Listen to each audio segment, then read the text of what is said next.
Bonjour à tous, j'espère que vous avez la forme, moi j'ai la joie qui m'envahit comme après chaque teaser dévoilé sur l'épisode 9 et cette fois-ci c'est avec le trailer final de l'épisode 9, il est incroyable. J'espère vraiment vous faire partager ma joie parce que je suis vraiment content. Bon, vous avez lu le titre, bienvenue dans la vidéo d'analyse complète du dernier trailer de Star Wars, l'ascension de Skywalker. Actuellement il est 4h10 du matin, le trailer vient tout juste de sortir et je suis dans l'impossibilité de dormir tellement je suis content. Donc c'est parti, on commence avec la fameuse planète forestière dont nous n'avons toujours pas le nom je crois, avec une Rey essayant de fuir quelque chose. Le casque qu'elle semble jeter sur le sol me fait beaucoup penser à un casque d'entraînement. Vous savez, celui avec un cache devant les yeux qu'on peut voir dans l'épisode 4 lorsque Luke s'entraîne avec le mini droïde. Eh bien j'ai l'impression de voir le même style ici. Enfin, pas celui de Luke, mais un modèle similaire. Qu'est-ce qui me fait dire ça? Eh bien quand on me pose ici exactement, j'ai l'impression qu'on peut voir ce qui ressemble à la petite plaque qui cache les yeux. Je ne sais pas pourquoi, mais je trouve que la forme est similaire. Et ça correspond finalement bien à l'entraînement de Rey au sabre laser, avec le petit droïde, etc. Je rappelle tout de même que cet entraînement au sabre laser sans la vue fait partie de la formation des Jedi. Donc je trouve que c'est tout à fait possible. On voit aussi le petit droïde d'entraînement lui tirer dessus, et on voit son tir dévié. Donc je pense en gros qu'elle ne fuit pas quelqu'un, mais qu'elle s'entraîne tout simplement. Et je pense que cette scène précède la scène d'entraînement qu'on voit dans le mini-teaser, où elle jette son sabre laser. La scène d'après, on voit qu'elle n'a plus son sabre laser en main, et que le droïde n'est plus là. Donc sûrement une scène avec quelques minutes d'intervalle. Bref, s'ensuit d'une belle transition de saut qui nous emmène cette fois-ci dans une sorte d'épave. Alors je pense qu'on est tous d'accord pour dire que c'est l'épave de la seconde étoile de la mort, mais on sait jamais on va dire, même si clairement pour moi c'est le cas. Par contre, il y a un truc sur ce plan qui m'intrigue, on dirait qu'elle n'a pas son sabre laser au niveau de la taille, que ce soit à droite ou à gauche, j'ai l'impression de ne pas voir le manche. Où est-il passé? Je pense personnellement qu'il est dans son autre main, ou qu'elle l'a perdu. Donc voilà, c'est un détail certes, mais bon. Par la suite, nous voyons un plan avec Finn, qui a l'air d'être sur Pasaana, rien d'intéressant à dire dessus, et là, boum, prochain plan magnifique, ça commence à devenir sérieux. On reprend une Rey en train de courir, donc je pense que c'est cette scène-là qui doit être juste après la première. On peut voir qu'elle a encore son sabre laser en main allumé. Voilà, rien d'autre à dire dessus. Ensuite, nous avons un plan rapide qui a l'air d'être sous un vaisseau. On peut voir les trains d'atterrissage ici, et on y voit des têtes connues, comme par exemple C-3PO, Lando et sa magnifique chemise jaune, Poe Dameron, Finn, le fameux nouveau Mon Calamari, et mon cher Chewie caché juste là. Au vu des tenues, on peut apercevoir des pilotes, et sûrement d'autres membres de la résistance. Donc je dirais que cette scène est pendant un briefing. Ensuite, nous voyons une scène qui fait partie d'une autre scène montrée juste après,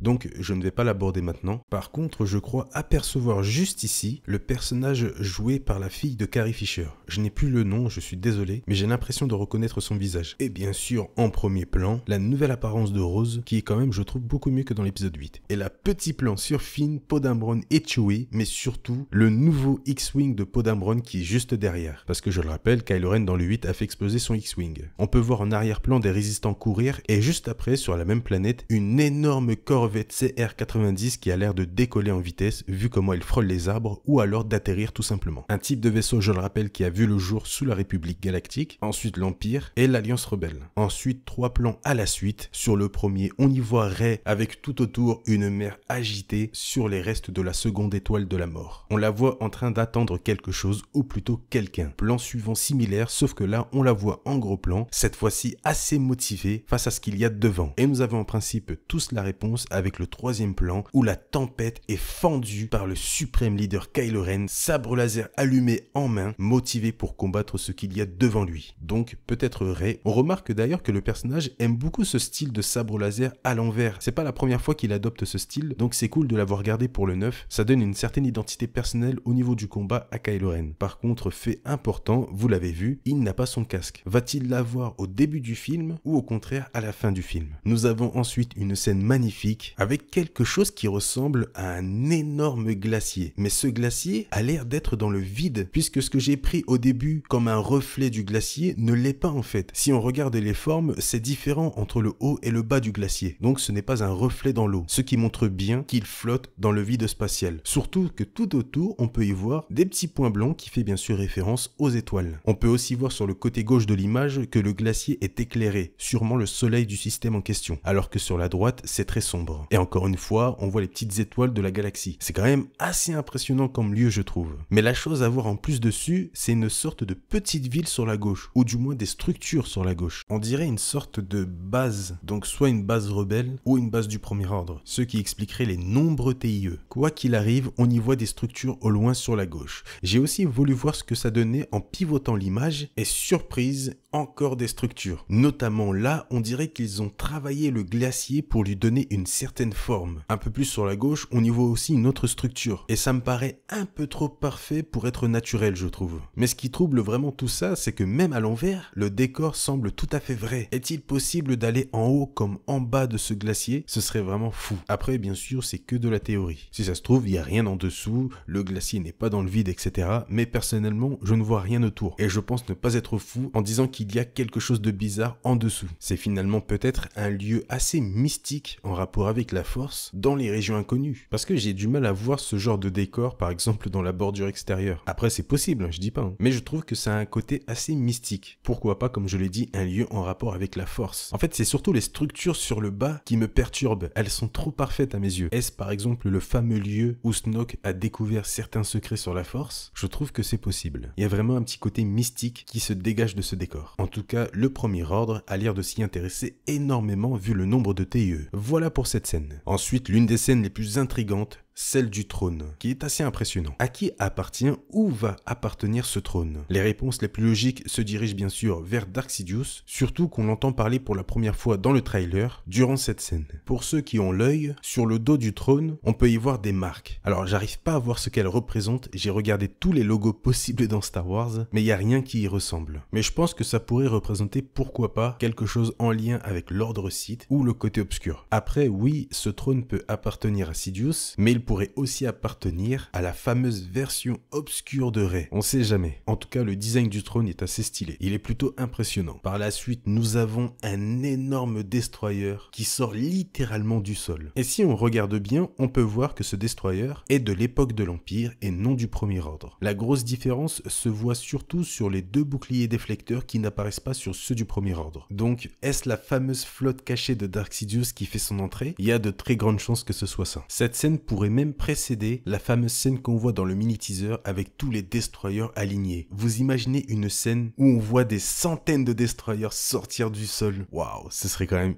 hyper classe. Et je pense aussi que cette scène se passe sur la mystérieuse planète où Dark Sidious pourrait se cacher. Voilà pour tout ça. En tout cas, très intéressant, surtout le trône, qui fait vraiment très côté obscur, très Sith. Mais surtout, il a l'air beaucoup plus grand qu'un trône normal. Ça me rappelle un peu un concept art de Ralph McQuarrie sur l'épisode 6 où on voit Sidious sur un trône largement plus grand que lui, avec un petit escalier, etc. Voilà, c'est tout. Il n'y a pas de théorie derrière, c'est juste que ça me fait penser à ça. Prochain plan. Alors là, c'est juste fou. Déjà, dans le dernier mini-teaser, c'était la folie, mais là c'est encore mieux. On y voit la nouvelle flotte de la Résistance en détail. Et il y a un sacré paquet de vaisseaux. Des vaisseaux très connus comme inconnus. Alors, on va pas faire toute la liste, mais je vais essayer de vous citer les plus intéressants. Sachez que je ne suis pas un gros connaisseur des vaisseaux, donc je risque d'en oublier. Déjà, clairement, celui qui tape dans l'œil directement, c'est le fameux VCX-100, autrement dit le Ghost, célèbre vaisseau de Star Wars Rebels. On peut clairement voir que c'est bien lui, et pas un vaisseau lambda, puisqu'on voit l'une des marques jaunes du vaisseau ici. Donc c'est vachement cool de voir que ce vaisseau est toujours là après tant d'années. Mais d'après vous, qui pilote le vaisseau dans l'épisode 9? Il faut savoir déjà que dans Rogue One, en principe, c'était toujours Hera. On entend d'ailleurs son nom être appelé. Mais dans l'épisode 9, qui est dans le vaisseau? Je pense que personnellement, ce n'est pas Hera, mais Jacen Syndulla, le fils d'Hera et de Kanan. On sait que Jacen avait un certain talent pour le pilotage alors qu'il n'était qu'un enfant. Et c'est tout à fait possible que des années plus tard, donc dans l'épisode 9, ce soit un Jacen adulte qui pilote le Ghost. C'est tout à fait logique, je trouve. D'ailleurs, anecdote rapide, il porte le nom Jacen pour rendre hommage au personnage légende Jacen Solo. Voilà,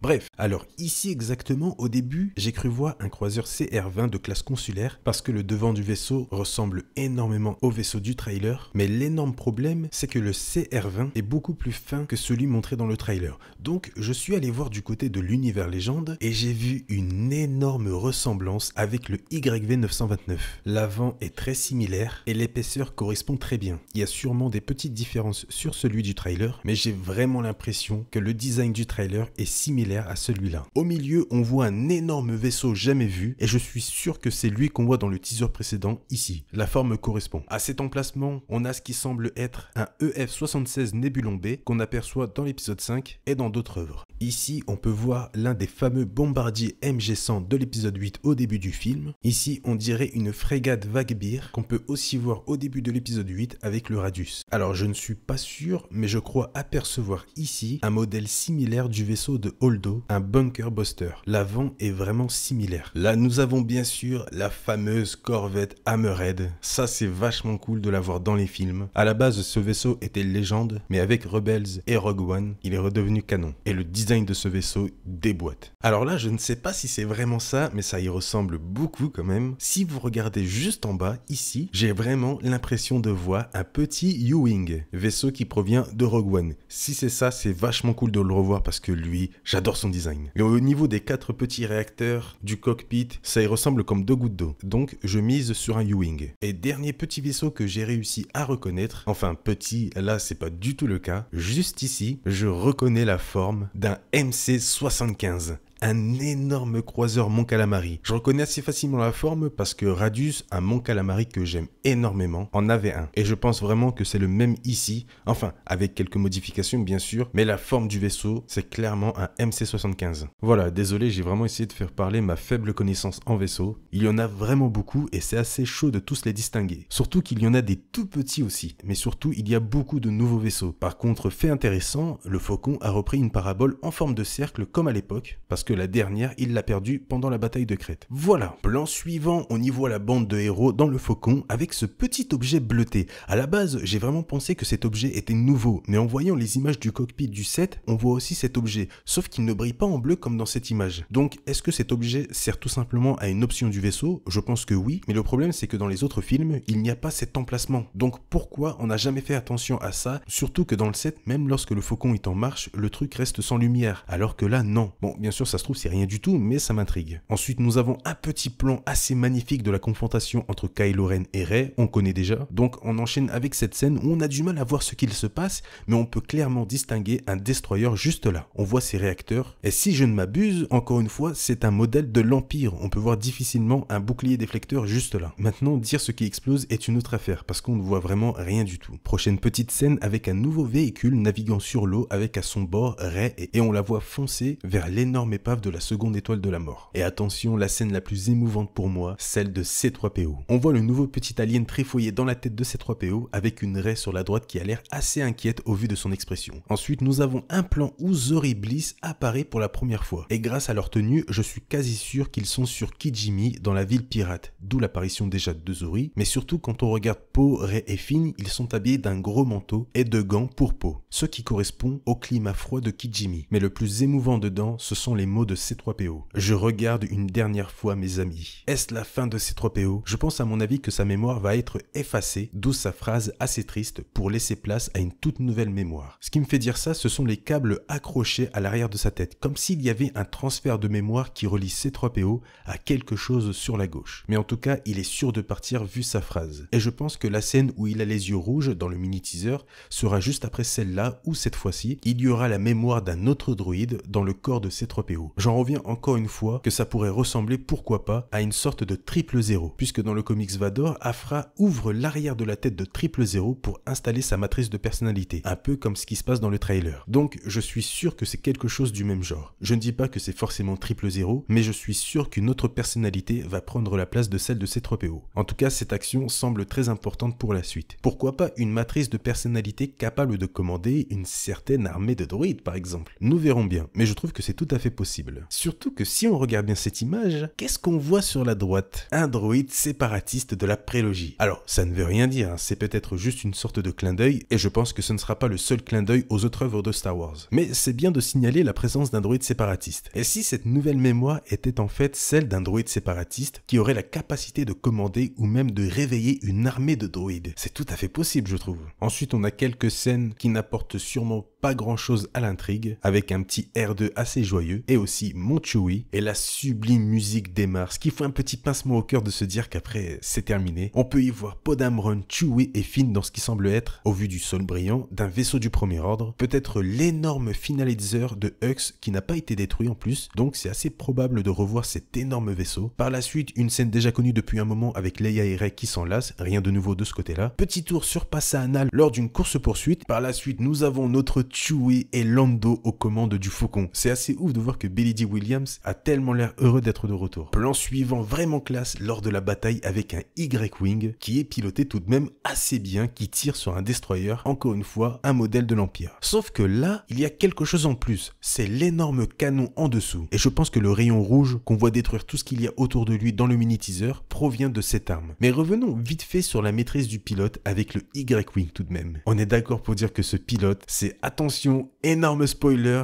si vous voulez vous garder la surprise, je vous préviens, n'écoutez pas, avancez jusqu'au timecode indiqué, là vous êtes prévenus. Je pense personnellement que le pilote en question pourrait être tout simplement le célèbre Wedge Antilles, je sais pas comment on le prononce. Je me dis que s'il y a bien quelqu'un capable de piloter un vaisseau de l'ère de l'Alliance Rebelle, c'est lui. Surtout qu'il connaît les Y-Wing de l'époque. Même si d'autres le peuvent bien sûr, mais je trouve que ça concorde bien avec l'annonce rumeur de sa venue dans le film. Voilà, spoil terminé. Scène suivante encore plus folle où nous voyons les fameux chevaux qu'on nomme des Zorbaks. Voilà, maintenant vous le savez. On peut reconnaître Finn et surtout le nouveau personnage appelé Jannah qui a l'air d'ouvrir la marche. On voit aussi le petit BB-8 à côté de Finn, mais quand on regarde à l'arrière, on voit clairement qu'ils sont en pleine bataille contre l'ennemi. Encore une fois, on peut voir que ce sont les fameux destroyers de l'Empire en arrière-plan. Je continue d'en parler un peu plus après puisqu'il y a la suite de cette scène. Ensuite, boum, un plan ultra classe, c'est fond d'écran direct, on se retrouve dans les ruines de la salle du trône de l'empereur de la deuxième étoile de la mort. On y voit Rey et Kylo Ren qui se font face. On voit que Rey a d'ailleurs son sabre laser allumé et a l'air de se tenir prête à combattre Kylo Ren, mais ce dernier, lui, n'a pas son sabre laser allumé. Il n'y a aucun reflet rouge. Donc, début d'un combat ou fin d'un combat. Je pense que dans ce lieu, il pourrait voir pourquoi pas des événements passés. Par exemple, le combat contre Luke et Vador, ou même d'autres choses horribles. Ça pourrait vraiment le faire. Et c'est même le lieu idéal. Par la suite, nous avons une scène assez intrigante où on y voit Finn sur les débris de l'étoile de la mort en train de hurler sur quelque chose ou d'appeler quelqu'un. Peut-être qu'il appelle Rey. L'endroit ressemble bien sûr beaucoup à celui où Rey et Kylo Ren vont s'affronter et je vois bien une scène du genre Rey est vaincu par Kylo Ren et ce dernier se prépare à la tuer, mais on voit Finn arriver en courant pour intervenir en hurlant sur Kylo Ren pour l'attirer et l'empêcher de tuer Rey. J'arrive pas à savoir ce qu'il pourrait faire d'autre à ce moment-là. D'ailleurs, on peut aussi voir derrière lui Jannah si on regarde bien. Scène suivante hyper impressionnante de Rey et Kylo Ren détruisant une sorte d'hôtel de couleur noire qui fait énormément penser à de l'obsidienne avec dessus le célèbre casque de Dark Vador. Et je pense que cet hôtel aurait tout simplement pu être mis en place par Kylo Ren pour poser le casque de Vador ou au contraire, ça aurait pu appartenir à Vador sur Mustafar dans son château, d'où l'apparence en obsidienne qui était aussi la matière première de son château. En tout cas, c'est détruit par Rey, mais je ne sais pas si c'était aussi l'intention de Kylo Ren. Déjà, quand on regarde les poses, on voit que c'est plus Rey qui a l'air de donner le coup. Kylo Ren a juste l'air d'être emporté par le coup de Rey. Regardez la pose qu'ils ont à la fin. Celle de Rey, elle est tout à fait normale, mais celle de Kylo Ren, on dirait qu'il est déstabilisé. Et attention, j'ai découvert un tout petit truc, il faut vraiment regarder dans les dernières secondes du plan. Je sais pas si vous allez réussir à voir, mais on voit le bras de Kylo Ren faire un mouvement vers le casque de Vador, comme s'il voulait le rattraper avec la force. Regardez bien, j'espère vraiment que ça va se voir, parce que je pense que ce n'est pas anodin. Donc, Kylo Ren participe-t-il réellement à la destruction de cet objet avec Rey? On verra bien. Mais je sais pas, je trouve ça bizarre le mouvement qu'il fait. On peut aussi voir Rey avec une dague en main. Qu'est-ce que c'est? Déjà, on éloigne l'idée que c'est avec ça qu'elle a détruit l'objet, puisqu'on voit bien qu'elle le détruit avec son sabre laser. Je n'arrive pas à savoir à quoi ça pourrait correspondre cette petite dague. J'ai aperçu quelqu'un dire sur le net, puisqu'entre temps j'ai fait des pauses, dire que cette dague pourrait être celle qu'on voit dans The Clone Wars sur Mortis. Mais je ne pense pas. Quand on regarde bien, ce n'est pas du tout le même design, ni même la même taille. La dague de Mortis a une lame beaucoup plus épaisse et grande. Pour ceux qui ne savent pas, la dague de Mortis avait la possibilité de contrôler le fils et la fille, mais aussi de pouvoir les tuer. Donc je pense que ce n'est pas la dague de Mortis. La forme et la taille ne correspondent pas du tout. Je pense plus vers une dague trouvée encore une fois dans les ruines du château de Vador que Kylo Ren possédait en tant qu'objet de collection. Vous savez, Vador, il avait tellement de trucs mystérieux dans son château que ce ne serait pas surprenant. Mais en tout cas, je trouve que ça ne ressemble pas à la dague de Mortis. Nous verrons bien. On peut aussi voir Kylo Ren avec son casque cette fois-ci, dans un lieu qui a l'air très propre et très brillant, ce qui fait penser un peu à un vaisseau du premier ordre. Et je pense que c'est bien le cas et qu'ils sont en réalité dans les quartiers de Kylo Ren dans le finalisateur Finalizer. Je dis ça parce qu'on apprend dans le guide visuel de l'épisode 8 que Kylo Ren a laissé le casque de Vador dans le Finalizer, ce qui pourrait expliquer finalement la présence du casque de Vador, et je pense que Kylo Ren avait d'autres objets ayant appartenu à Vador ou ayant un lien avec lui, comme par exemple, pourquoi pas, cette fameuse dague que Rey tient en main. En tout cas, c'est très intriguant. Je vous passe la scène de Poe et Finn pour la magnifique scène de bataille qui a l'air incroyable. Il la montre beaucoup durant ce trailer. Mais surtout, on y voit un truc intéressant qui pourrait nous indiquer que le Premier Ordre et la Résistance vont s'allier contre la flotte supposée de Palpatine. Ce qui me fait dire ça, c'est sur le passage des nouveaux TIE du Premier Ordre qui passent juste dessus, et juste derrière eux, on voit des vaisseaux de la Résistance, un X-Wing et un B-Wing. Mais là où je trouve ça bizarre, c'est qu'ils ne se tirent pas vraiment dessus. On voit juste le X-Wing tirer sur le Destroyer au fond. Mais d'habitude, dans ce genre de situation, on devrait voir plusieurs salves de tir du X-Wing et du B-Wing vers les TIE, ce qui n'est pas le cas là. On dirait au contraire qu'ils se suivent, ce qui pourrait prouver finalement qu'ils sont sûrement alliés contre une menace en commun. L'ennemi de mon ennemi est mon ami. Et c'est tout à fait logique finalement ce genre de choses. Par exemple, dans le Légende, l'Empire Sith s'est allié 2 fois avec l'Ordre Jedi et la République. Donc pourquoi pas là? Ce qui me perturbe un peu par contre, c'est de voir que les Orbaks sont sur un Destroyer on dirait. Comment ils ont réussi à arriver dessus sans se faire tirer dessus? Eh bien moi je pense avoir la réponse, je dis bien je pense. Si on regarde le plan d'avant avec Rose, on peut voir que derrière il y a une sorte d'embarcation et on y voit des Orbaks aller dedans. Donc je pense qu'ils sont allés dans ce vaisseau, qu'ils ont été emmenés jusqu'à un Destroyer et qu'ils ont été déposés pour essayer de prendre ou de contourner ce Destroyer. Je vois vraiment la scène comme ça. Après on verra. Ensuite, nous voyons un plan sur Kylo Ren avec très peu d'informations, mis à part la fameuse foudre qui se voit et qui peut nous indiquer qu'il est bien sur cette sombre planète où l'empereur pourrait pourquoi pas se cacher. Je n'arrive vraiment pas à voir ce qu'il y a derrière lui, mais ici, je ne sais pas pourquoi, j'ai l'impression de voir 2 petites antennes, un peu comme sur les droïdes sondes. Là, attention, petit détail subtil, il y a une sorte de reflet jaune en mouvement sur le visage de Kylo Ren. Et je pense que c'est ça que Kylo Ren regarde. Et vous savez, dans le jeu vidéo Vader Immortel, on peut y voir une sorte d'artefact qu'on n'avait jamais vu avant dans le château de Vador, cette couleur un peu jaunâtre. Et en fait, cet artefact avait la possibilité, selon Vador, de pouvoir ressusciter Padmé. Et il avait essayé de le faire sans réussir malheureusement, mais il avait quand même entendu la voix de Padmé. Et je me demande si cet objet n'a pas été transposé dans l'épisode 9. Vous imaginez Kylo Ren regardant cet artefact en entendant la voix de Vador ou même d'Anakin, d'où le fait qu'il soit attiré par ça. Oh, ce serait la folie. Bon, je pense bien sûr que ce n'est pas ça, mais je trouve que ça m'y fait penser. Je sais pas pourquoi, mais le reflet jaune me fait penser à ça. Mais voilà, je voulais quand même le dire. Si ça se trouve, devant lui, il y a juste Sidious ou Rey qui l'attend, c'est tout. Mais voilà, vous savez, moi je suis un peu parano. Ensuite, on y voit la première, si je peux dire, apparition de Palpatine face à Rey. On voit clairement qu'il est surélevé comparé à Rey. On dirait qu'il y a une sorte de machine à son dos et que ça a l'air d'avancer vers elle puisqu'on la voit reculer. Qu'est-ce que c'est que cette machine? Est-ce que ça a un lien avec ce qu'on voit en arrière-plan juste avant sur la scène de Kylo Ren? Je pense que c'est une sorte de mécanisme qui permet à Sidious de se déplacer sans faire d'effort. Mais pourquoi il a ça? C'est vraiment très intriguant encore une fois. Sidious va-t-il montrer à ce moment-là à Rey sa version obscure qu'on peut voir dans le mini-teaser? Une sorte de vision de l'horreur?